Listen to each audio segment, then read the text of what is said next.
Shut up and sit down.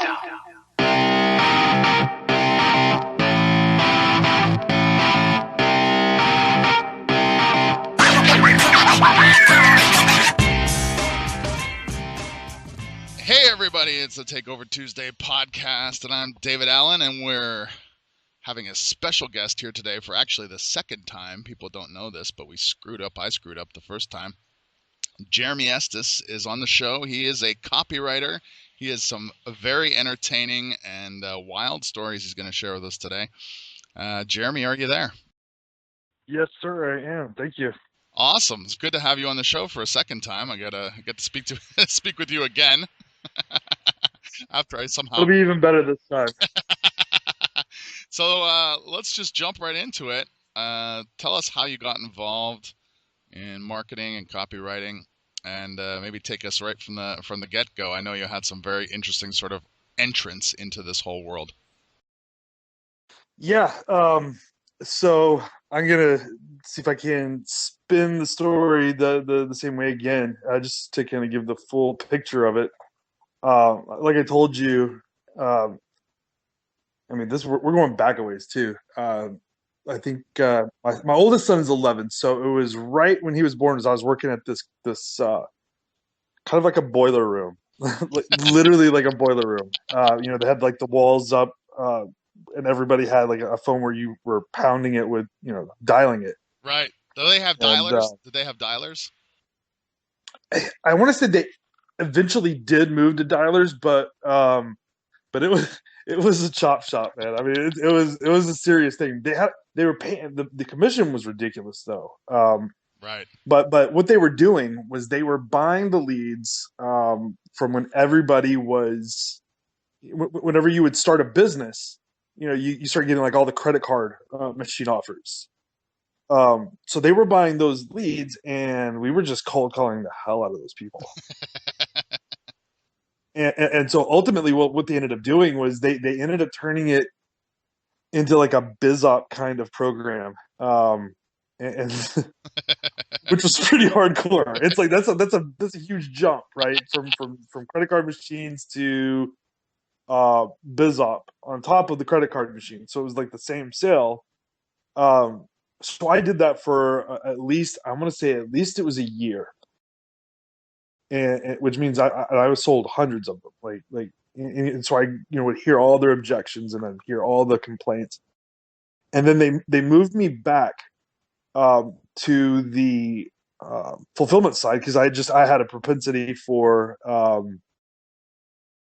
internet marketing. I'd always had kind of something there for it.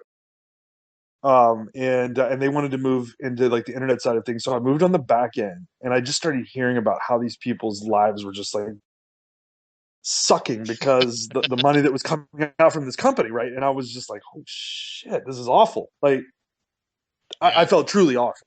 Right. So I left, and I realized that it was happening a lot. It was like a thing that popped for probably about 2 years. Like a lot of companies were doing it. A lot of lease companies were like those credit card machine lease companies were getting on the backs of these guys that were doing it. So it was like a fad. And I realized that there were so many of them, and I knew where the leads were coming from. They were just like the old credit card machine leads, and, Right. and they were super cheap at this point. They're like 2-year-old leads. So I came up with a product called lease-breaking. I guess it's been past. I'll fast forward real quick. Just I had to think about it for a second because after we talked the other day, I was like, "Has it been long enough for me to talk about this now?" And I think it was like a 5-year gag, and we'll get into the 5-year gag order. Okay. But the fact that I have a gag order, that's interesting unto itself. right.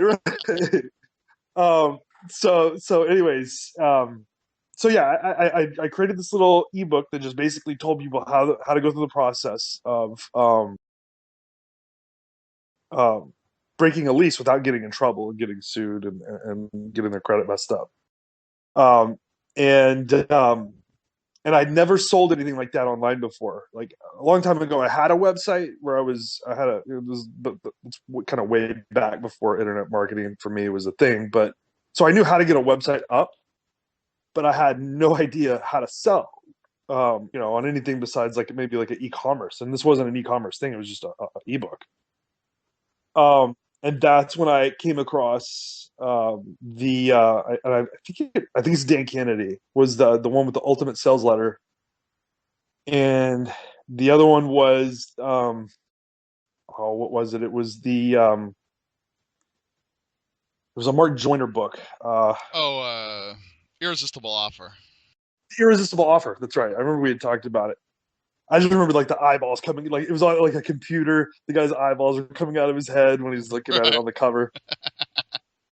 And I went through those two books, and I'm telling you, like even inside the book that I wrote, the little ebook, I was kind of trying to sell inside of there, just to make them do it because I wanted them to do it. I really wanted them to take these things and get out of their leases. Yeah, because you felt like because you had sold so many people on this credit card thing and you knew them so well that this is what you employed. So these people were breaking then the leases that you had originally, I mean, not you personally perhaps, but maybe some of them had originally sold them over the phone. Yeah, and there was the list that we ended up with, or the list I ended up with. I think it was really large at the beginning, like 40,000, and I ended up getting it pared down. I did a whole bunch of just like crazy crap to get it pared down to about 4,000 Okay. of known good emails where people were opening them, and I just emailed those suckers every single day off of and it wasn't like I was telling you before, it wasn't like a legit deal Right. where you can't go put leads like that into like back then it was what GetResponse and Aweber were like the two main ones, and I would try to put them in, but they would kick them out within a day and then ban me from the thing. So what I ended up doing, I had to go get a web host that had an SMTP server, and So you could spam the hell out of these people, basically. that's the only way I knew how to do it. Like I had to reach them, and this is the only way that I was able to do it. And so every day, so I made this character up. His name is Leonard Anderson. Uh, and every day I would wake up, and I would go look at everyone who had ordered. Uh, Actually, okay, so that's a little bit further. I'm sorry, I'm like the worst, like jumping too far ahead. Well, it's exciting though because this is a very interesting story, and even hearing it for now the second time, I'm excited about what you're about to say because I think this is one of the funniest and greatest things I've ever heard. Well, I've actually thought of more stuff since we last talked about it. So I got the ebook. I wrote the sales letter, and I knew I couldn't use my own name, so I had to make a name up, and like a pseudonym, I guess. But when I wrote that letter, I wrote that letter so fast. I don't think I've ever written another sales piece since then so fast. So are we talking Made the product. hours? Are we talking hours? We're talking hours, and I meant to link it to you before. It's on archive. I'll go like pull like the couple of dates off of it so you can see it. But it literally, like, I was just, when I was writing that thing, it just, the ink was coming off the pen, even though it was on a computer. But it was just like, and I just wrote this thing out. Um, and I put a price on it, and I had this massive list that I had finally gotten pared down, and I kicked out the first email. It's called, the software was called Pimex. Okay. So I fired up Pimex, and the thing about Pimex was like, this is so awful. It was like, it was a single thread software. If you're not software savvy, that just means like one email gets sent at a time. Like literally, like you have the screen popped up, and you can see which email is going out at the same time.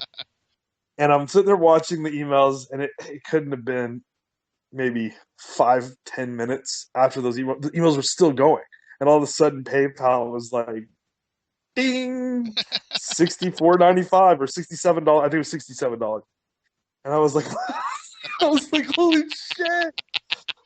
And then every day afterwards, it was just, all I would do is I would get on and act like they had never heard of me before. Every email was like they were hearing it for the first time. But since it was such a crap system, like I would have to go in and everyone that purchased, I would have to go back into my spreadsheet. I was running it all out of like a CSV. You had to upload the CSV. So I had to go back in, hopefully pray that they used the same email address and and they coordinated it. And I just that was my daily job, literally for several months, well, until my first lawsuit,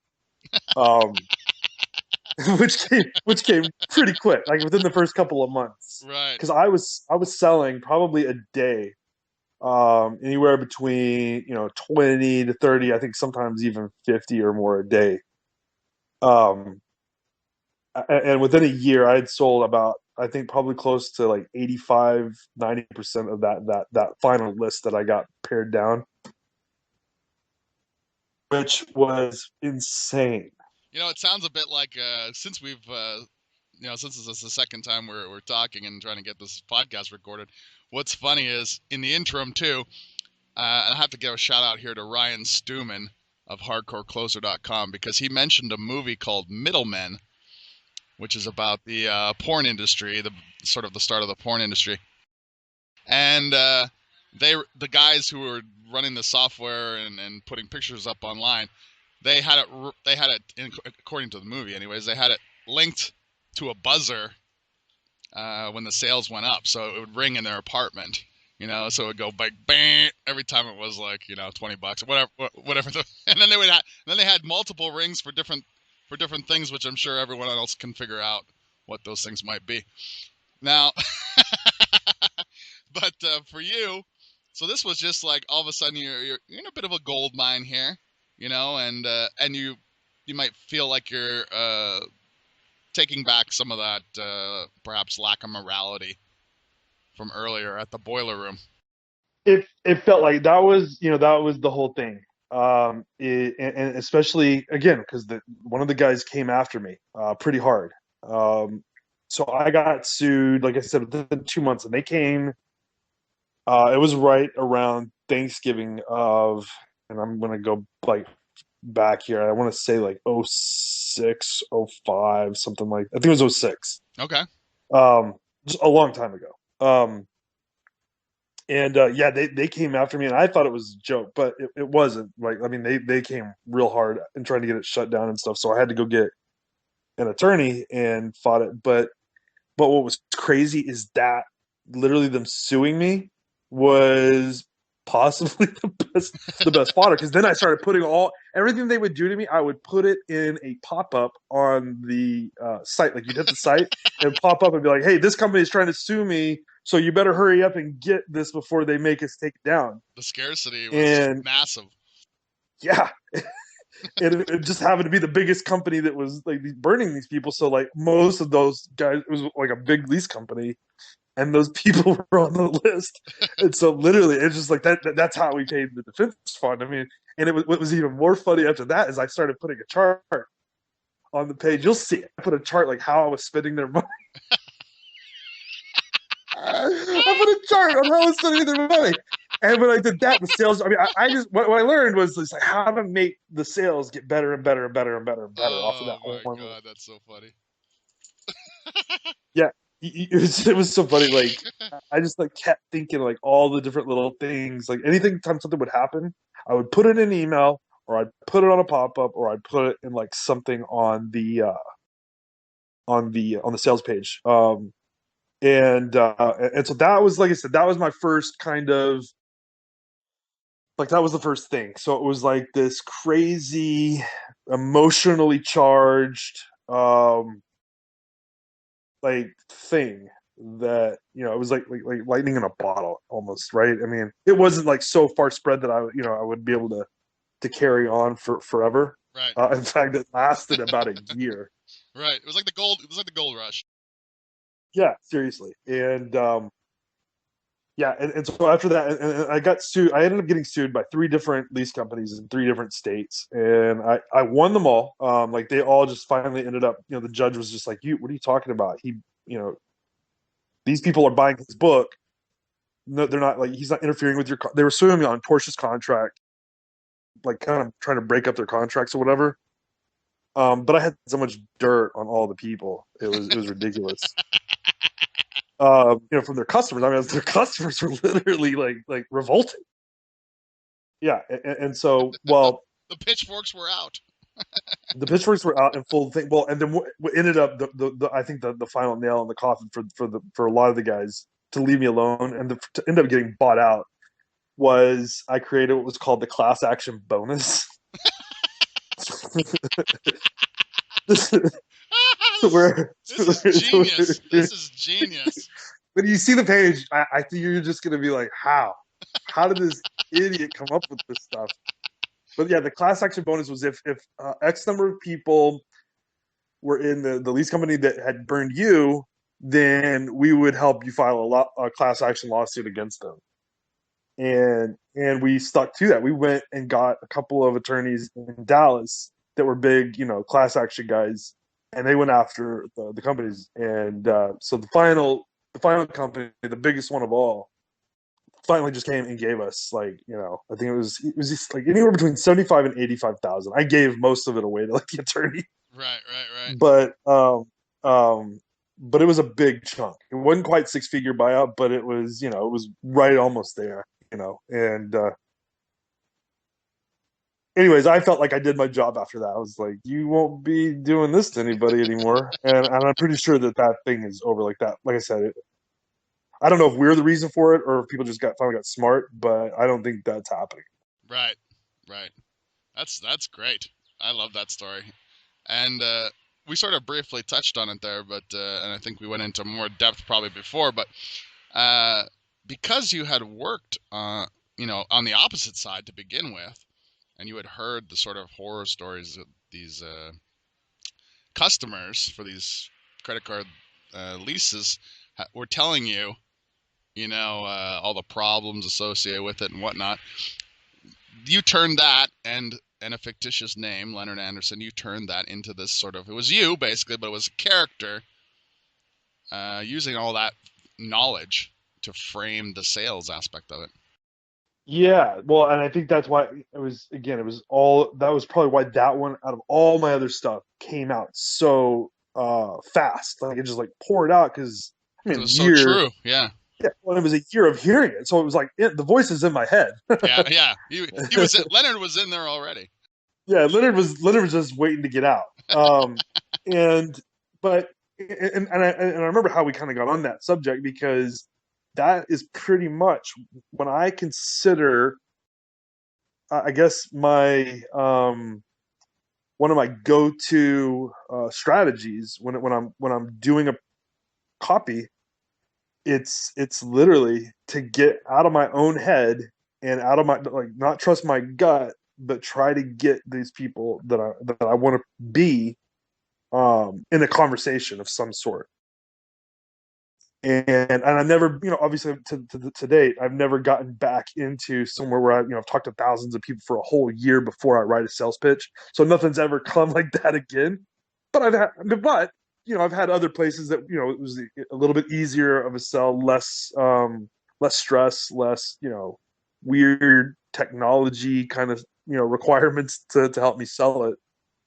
But that I think we joked about it, but it's easy for me if I go talk to a handful of 60-something-year-old women. I could go be a 60-year-old woman on a sales page, or at least in some kind of written presentation. You can write like them if you've heard them in your head enough, or I can anyways. Yeah. No, I think it's a big secret because people talk about, in copywriting, I think often the research aspect is, I don't know if it's skimmed over or if it's just not talked about, or it's one of the things I think my friend Toe Cracker would say is often left out of the recipe when you get a copywriting course or something, is they don't really go into exactly. They sort of talk about it, maybe very plainly, but it's not ever really focused on.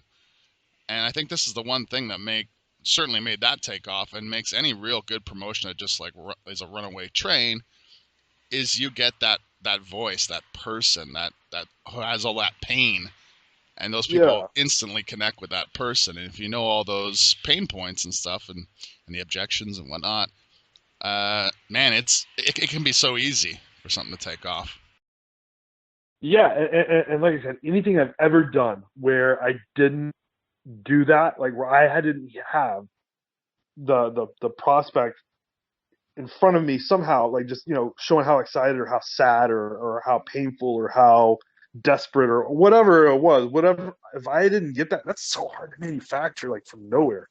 I don't Yeah. know. I mean, the masters can probably do it.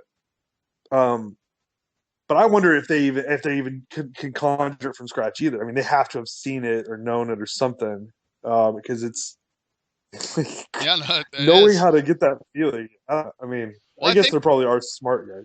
I think that that's why you see too. This is one of the primary reasons I think you see a lot of, a lot of the best writers have written for almost exclusively like just maybe 2 or 3 niches entirely, because Yeah, they just know, like the golf niche for John Carlton or something. He knows who these people are. He knows what golfers, their pain points. He knows what they like. He knows how they go about things. So then it's very easy to take that and do the next promotion because it's that same guy. It's that, guy who can't break 100 or whatever. So that I think that is a key to this interview too. Is like, now you went on from the Leonard Anderson saga to something equally, I think, interesting, if not more so, to do with job search yeah, and, yeah. and online colleges. Yeah. So after yeah, okay. So and that literally that came, and it was again, it was just one of those things that it was accidental. Nobody was doing it yet, and now there's like it's a anybody that's selling educational means that's how they. I mean, it's one of the easiest ways to do it now. Is on the back of the job kind of thing. So to take, I guess, another step back, yeah, whenever I got done with all the lawsuits, I cut the check, the final check, and I was just like, all right, I guess I'm done with that. I'll never forget a friend of mine came over and we were talking about nurses and Craigslist, like, Okay.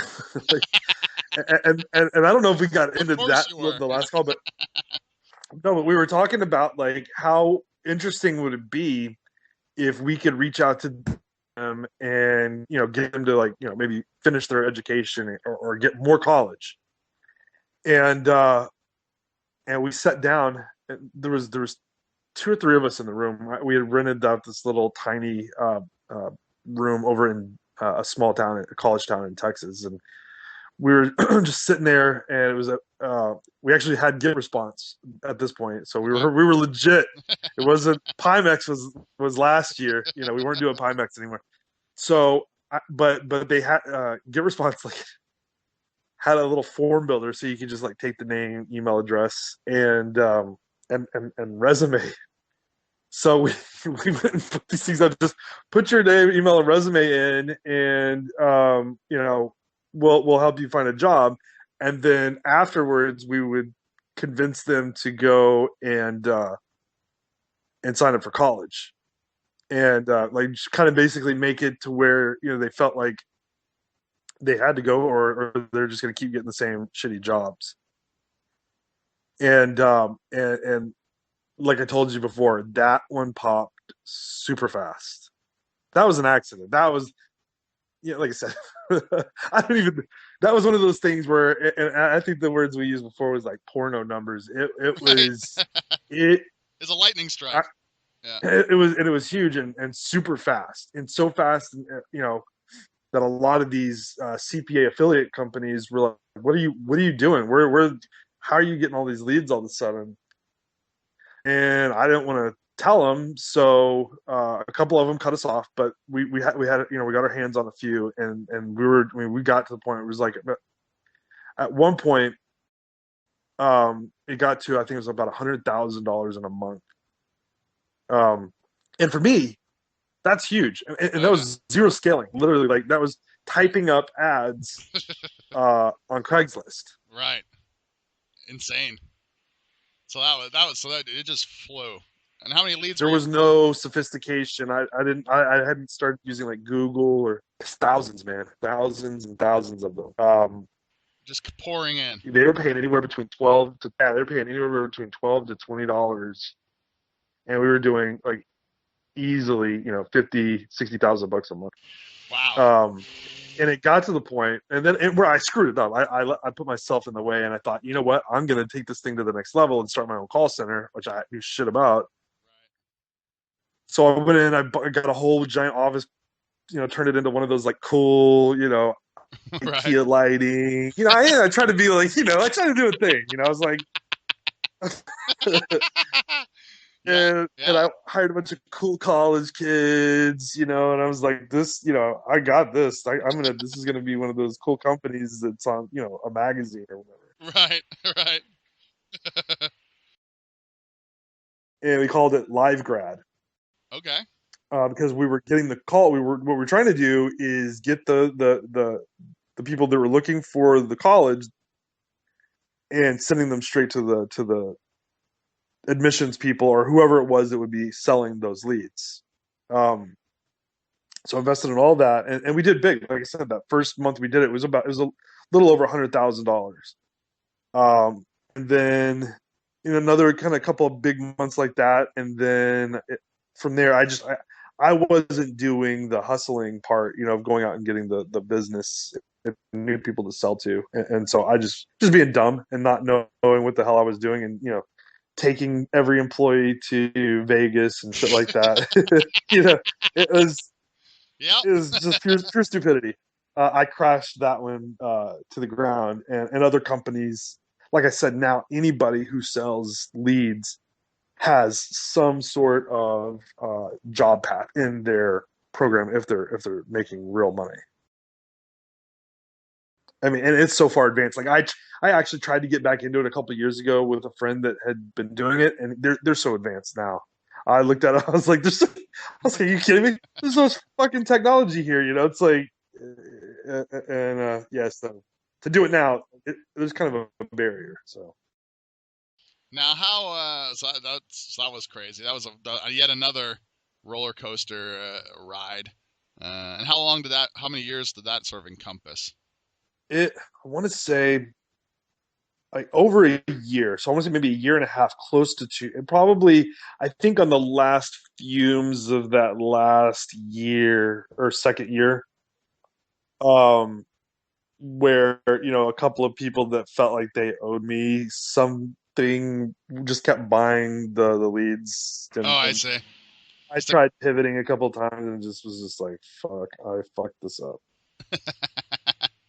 So, okay, so you get done with Leonard Anderson, you get done with these people looking for jobs and selling them more education. Now, how we ended up hooking up here for this show is I saw something you'd written, and we belong to a lot of the same groups, of course, as copywriters, but I saw something you'd written about your more recent experiences with advertorials.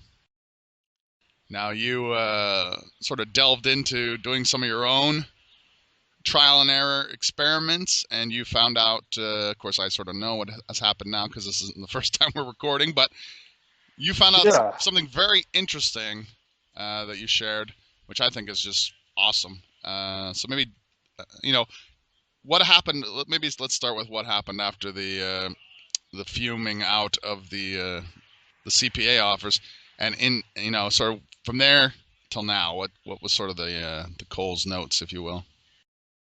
Yeah, from that, I was pretty. I'd been kicked in the teeth pretty hard. So from there, I didn't actually. I started one more thing that did well for about a year. We don't have to get into all of it. It was a SEO type of deal. Okay. But after that, actually, it was pretty great. I learned that was when I learned how to get people paying like a monthly fee for something that was like took like 3 seconds to do on the SEO. Well, yeah, delve into that a bit then, maybe. Are you allowed to? Yeah. Oh, yeah. I mean, and what happened with that is, Google, when Google came in and slapped everybody, I built like it was when SEO and link building was like getting really big. And I was like, I could probably do something with this. So I made a website. It was a very direct response, the only direct response looking website. and I didn't even call it that then. I didn't start calling stuff like direct response until after I killed that thing. But I made the only website that would like capture your lead without you really knowing I was capturing your lead. I was like, hey, put in your name and your email and your website, and I'll have links. And so they would put their name in their fucking, what was I going to do with their website? So they would get the, and then I had like the package of the monthly fees for how many links would be built to their site, and I had the software that would go out and make blogs and drop their links, and it was yeah. So I kind of went back to my old programming experience and that with my sales experience, and kind of just made this little thing, and all was good for about a year. I was probably making, I don't know, 15,000-20,000 a month on that. And then Google came through and killed everything. Like everybody that was like using my service ended up getting fucked. And it was just because I only knew enough to be dangerous. I knew links were good. People would buy the links. And even in that case, I was using a pseudonym just because I knew Something might be I knew out I there. only knew enough. Yeah. I only knew enough. And I was billing such a low rate that, it's like, but whatever. I mean, anyways, it was it was definitely not built to last. And that, and so, but I learned a lot from that. But after that kind of, went to shit, it was like, okay, what, I'm done trying to like make shit up, and that's what I started kind of going around and just kind of helping people with their advertising. People that were actually had like really cool products, good stuff that people loved. I would just help them kind of push that more.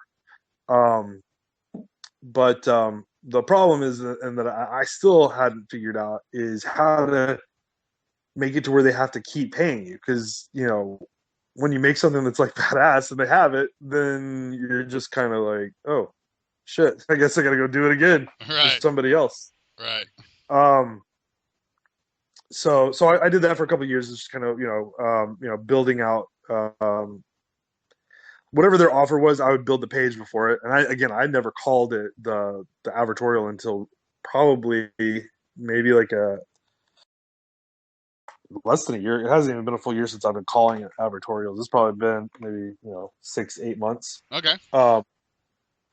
But yeah, so I was just, kind of doing some stuff, helping people get their offers like kind of blowing up. I worked with just on all kinds of stuff, Facebook, YouTube, just, wherever they're getting their traffic, I would understand the traffic and get it to where it would convert for them when it finally got to their page. And I did a lot of like, kind of going in and buying all the books on learning how to do copywriting, like turning it into a thing. Like I finally was like, that seems like what I'm good at. So that's when I started doing, really just kind of calling myself a copywriter, I guess. And then, so I finally was like, I came up with an idea, and I wrote this pretty good video. It's a webinar, but it was like a pre-recorded one. And everyone I showed it to was like, holy shit, this is good. And, so I made a landing page. I think I showed it to you, didn't I? Yeah, I think you sent me the thing. Yeah. Yeah. So great. I made this landing page. Yeah.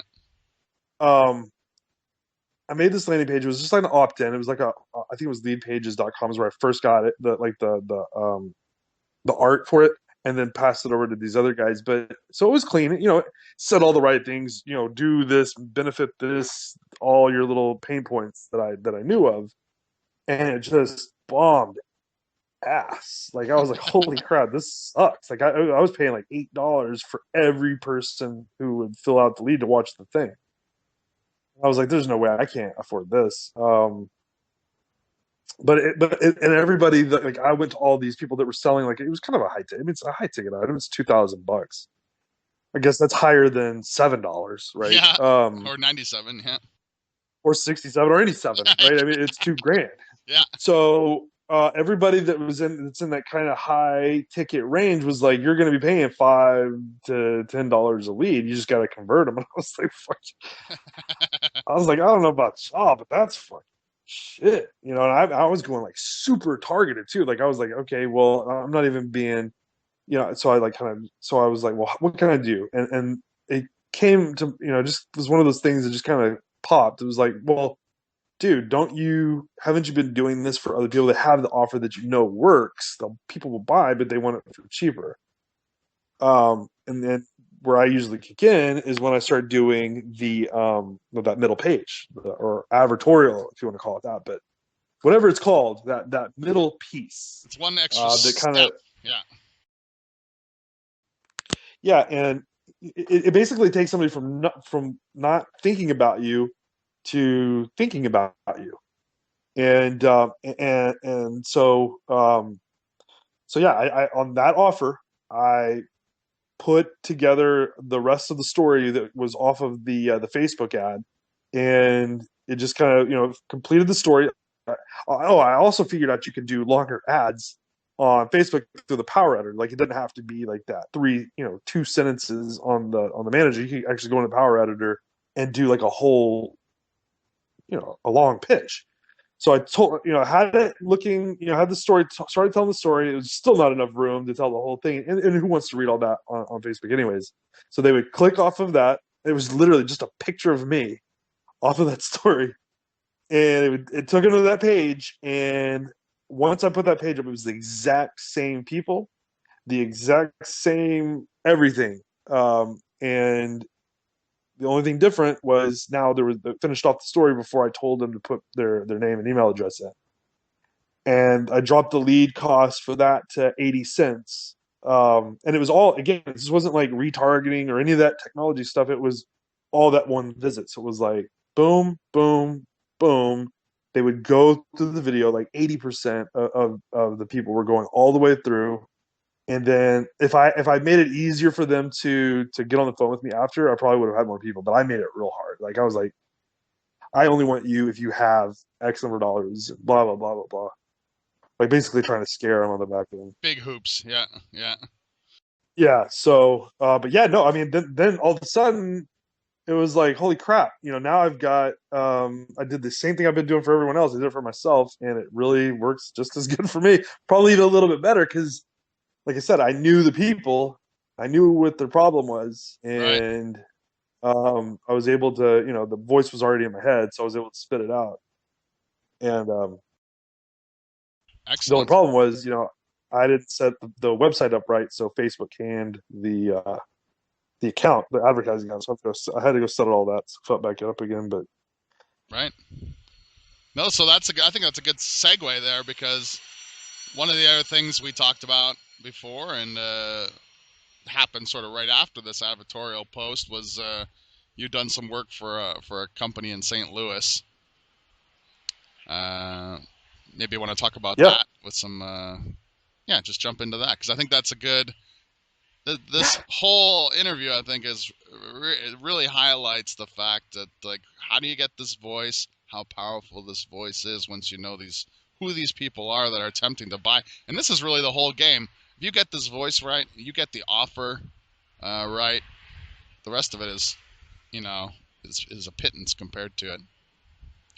So yeah, well, so I made the post that you're talking about. That was like, hey, sorry guys, I got kicked in the teeth. But the thing is, and it was funny though, is I think I was able, because I'd made some posts on there before, like for jobs and stuff, and it did all right. But this one was really good because at this point, again, back to the voice. Now that I had been kicked in the teeth and I'd dealt with what I think probably most of the guys who were on there looking for a copywriter had dealt with. Yeah. I mean, that's why you're there. It's like, your marketing sucks, so I got to go find somebody that can help me with it. And I kind of did the same thing. Like, my marketing sucks. And you fixed it yourself, yeah. So now I'm talking like a guy that just his marketing sucked, and I'm telling you the truth, kind of what happened. And so I had some really good some deals come out of that. And one of them was this what is it, the drug rehab. Those are bigger. It's a bigger business than I thought. Yeah. So but when I was doing my research on it, because I had never sold anybody to go to a drug rehab before. Although I wish I had. My brother was a drug addict, but anyways, every ad that was out there was the same exact thing. Know someone who's on drugs? Here's some fake pain points. And not fake. I mean, they're the real pain points. Like the guys, they knew what they were talking about, but no one really said, "Hey, this." Never did the drug addict calling for help, which I think is what everybody wants. I know it's what everybody wants to hear, because the people that I talked to that knew, like my brother and other people that I was able to talk to before I wrote this thing, that was the thing that we didn't know it was too late. He lied and lied and lied and kept telling us, we tried and tried and tried, and it would not take, and so talking to them and then talking to the people at the rehab place, I was able to see, kind of what I put the cry for help, but at the other end of it, like he'd already cried for help, got the help, and this is what that looks like. And so I painted that picture. I didn't know what was going to happen. They threw some money at it, and it blew up. Like they took it down, I think, for privacy issues or whatever. But like, I mean, they were getting like calls from newspapers. I mean, it just did way more than they thought it was going to do. And yeah, it was, all I did was something. It was like ex crackhead or ex drug addict, graduates from St. Louis law, gets his law degree from St. Louis University or something to that effect. And I just, the whole pitch, I don't know if I sent you that one, but the whole pitch was just basically, it starts off, imagine this guy who's, 26 years old, living on, government disability, lives in a house never has electricity or water running, and blah blah blah. And these are people out just, there, real people. Yeah, and but finishing, if you're gonna tell something that dark, you got to finish it bright, and that's why I was so happy that it was something like a law degree, right. in just a couple of years after going through the shit. So the darker the beginning, the brighter the light at the end of the tunnel, and I think that was that secret recipe on that deal. Right. But we were able to nail it because we had. No, that's great. I think that is. So for these people to get this, I mean, you sound like you had a family member, so you had some idea of what this may be like. But yeah, also, and no. I was just gonna say, and then you actually went or called up, I guess, talked to people who were part of this rehab facility. Yeah. Oh, yeah. No, I talked to them because I was like, well, what happened? I took the questions that I was getting. It's like, right. Well, we tried. He'd already been in jail. He'd been in this. He'd been in that. And I was like, well, what do you do with those people? And they're like, oh, well, we have, this program, that program, and it was stuff that they had never even thought was even part of their. Like, they don't sell that stuff. Like, they don't sell the friend that has also been on drugs. They don't sell that guy. They sell their 10-step whatever inpatient, outpatient, kind of process. They don't sell the little nooks and crannies, the reason why people get in and stay in. And yeah, just a couple of questions on both sides, and before you knew it, I had like apparently the perfect story. Yeah, absolutely. Yeah, I hadn't seen that one, but just from what you said, amazing. Again, you got what people are actually going through, and then in the hope angle you're talking about, the outcome. So yeah, amazing, great job. Yeah, that's and so that came out of that whole post thing. It's like, and I ended up working with another couple of really, really smart people. Instead of maybe someone just trying to get something on the cheap, it was actually people who had just, maybe their marketing didn't suck, but that one area of it sucked. Just kind of like that one area of my marketing sucked. And again, it goes back to the voice, just talking to the right kind of people, saying the right kind of things, and you end up with it. So very nice. Good lessons to learn from actually doing, which is the best way to learn something. Right. Actually fucking it up and blowing it up in your face. Screwing it up, tearing it up, blowing it up. I think that's important. That's an important thing too, because if people listen back to a lot of the episodes we've had, and We've had some heavy hitters on here. We've had some up and comers on here, but a lot of them have exactly the same thing in common, which is that they failed at a number of things or have a number of things, have a very short life expectancy. Not necessarily a failure per se, but they learn from these different angles, that they've tried, and then later went on to even bigger and better things because the lessons were so ingrained from actually having. You can tell somebody something, but it's nowhere near as powerful as living it. Yeah, no doubt, no doubt. Some people are. No, I was just say some people just learn their lessons faster than maybe me. All right. Now, if people want to get a hold of you, what's the best way people get a hold of you? Because I know some people probably want to reach out to you. You're an awesome guy. You're a fun guy. You're a family man. You have some kids, and you're in Dallas. Is that correct? Yes, sir. Dallas, Texas. So if people want to reach you, maybe they need help with their middle page on some of their Facebook advertising or something. How do people get a hold of you, Jeremy? Well, I'm always on Facebook. Like ever since I realized that's, I mean, kind of like a place of commerce. The tab's always open and the door's always open. For the not. I mean, I don't mind helping people for free, but once it gets to a point, obviously, just leave He me likes to alone. be, But he likes to be paid, folks. He likes to be paid. yeah, pay me if you're gonna call me. No, but always on Facebook. I've got a website up. It's 10xresponse.com. That's 10xresponse.com. And those are the two easiest ways to get a hold of me. Awesome. What else can we talk about? I mean, we've covered those are 3 very powerful, and maybe 4 and 5 very powerful lessons. If you had to just give one piece of advice, maybe for people, who are going through some of maybe the same up and down roller coaster like you had in your past with some of your exploits, what's maybe something maybe counterintuitive or something that's maybe people overlook